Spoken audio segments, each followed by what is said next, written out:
Bonjour et bienvenue chez moi.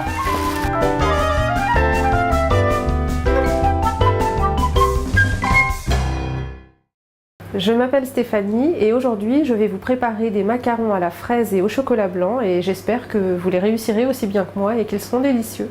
Pour réussir cette recette d'environ 30 petits macarons, il vous faut une pointe de colorant alimentaire rose, 150 g de sucre glace, 100 g de poudre d'amande, 150 g de chocolat blanc, 150 g de confiture de fraises à 75% de fruits, 50 g de sucre semoule, des brisures de rose lissées.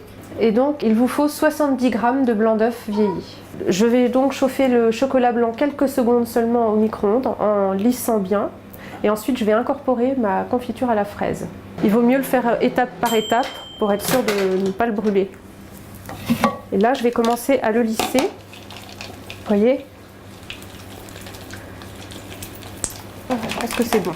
Là. Alors là, je vais incorporer mes 150 g de confiture de fraises. Et là, donc, maintenant, on mélange assez vivement pour incorporer le chocolat blanc et la confiture de fraises. Alors maintenant que la ganache est faite, je vais attaquer la recette des macarons.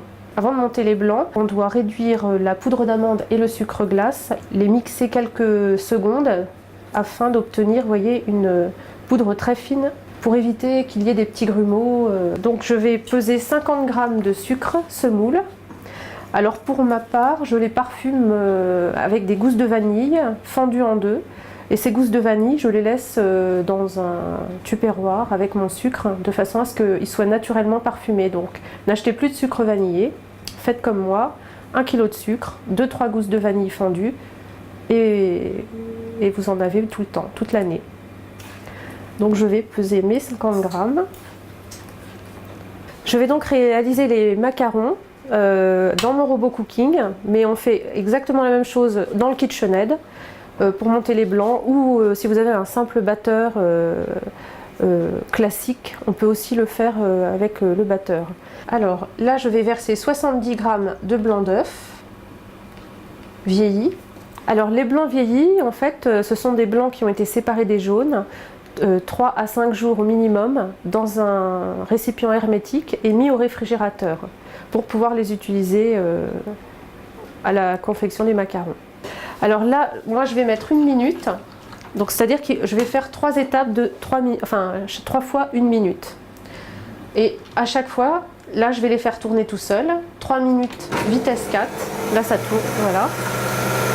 Et ensuite, je vais attendre, quand le cycle sera terminé, je vais mettre une partie du sucre, je vais remettre 1 minute, vitesse 5, et au dernier moment, le troisième tour, je vais mettre le reste du sucre et le colorant.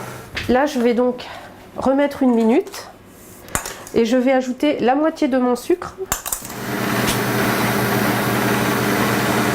J'ai donc rajouté le reste de sucre dedans, dans les blancs. Et là, je vais incorporer le colorant.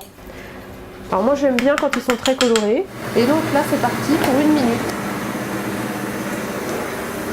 Alors voilà, dernière étape, je mélange mes blancs montés avec mon colorant au mélange sucre glace, poudre d'amande. On essaie de tout récupérer parce que l'important c'est de vraiment avoir des 70 g de blanc monté pour pas qu'on ait une pâte à macarons trop sèche.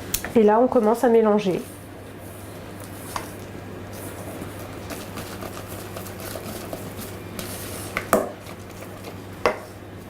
Alors la pâte à macarons ne doit pas être trop sèche, on voit qu'elle est réussie quand elle file et qu'elle fait un léger ruban. Alors maintenant, on va commencer à dresser la pâte à macarons. Alors moi j'utilise des feuilles Silpat, mais on peut aussi utiliser des feuilles anti-adhésives papier sulfurisé. J'utilise cette poche à douille très pratique en silicone parce qu'elle est réutilisable, donc lavable. En plus elle a un petit support, donc on n'a plus de soucis pour pouvoir la tenir, parce que tout le monde ne sait pas tenir une poche à douille. Et j'ai plus qu'à rouler, je tourne. Je tourne de cette main-là et là je vais commencer à dresser mes macarons, des petits macarons. Je les espace parce qu'ils vont un petit peu s'étaler. Alors le fait de tourner le haut de la poche à douille, ça permet en fait d'exercer une pression pour que la pâte elle puisse sortir toute seule.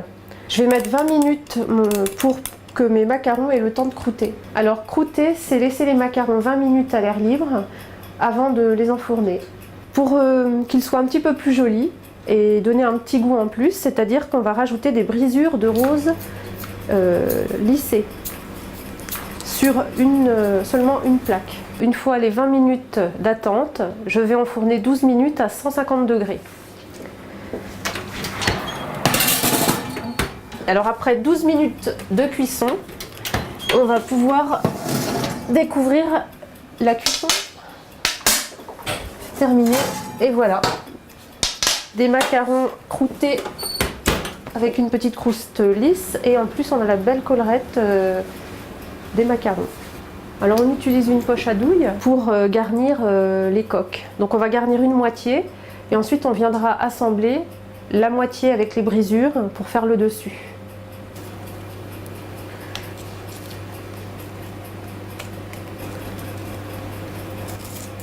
Là je vais commencer à assembler.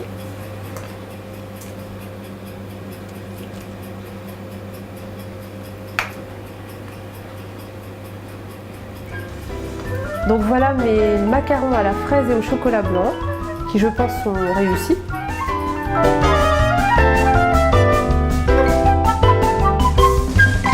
À bientôt sur Ripaille TV.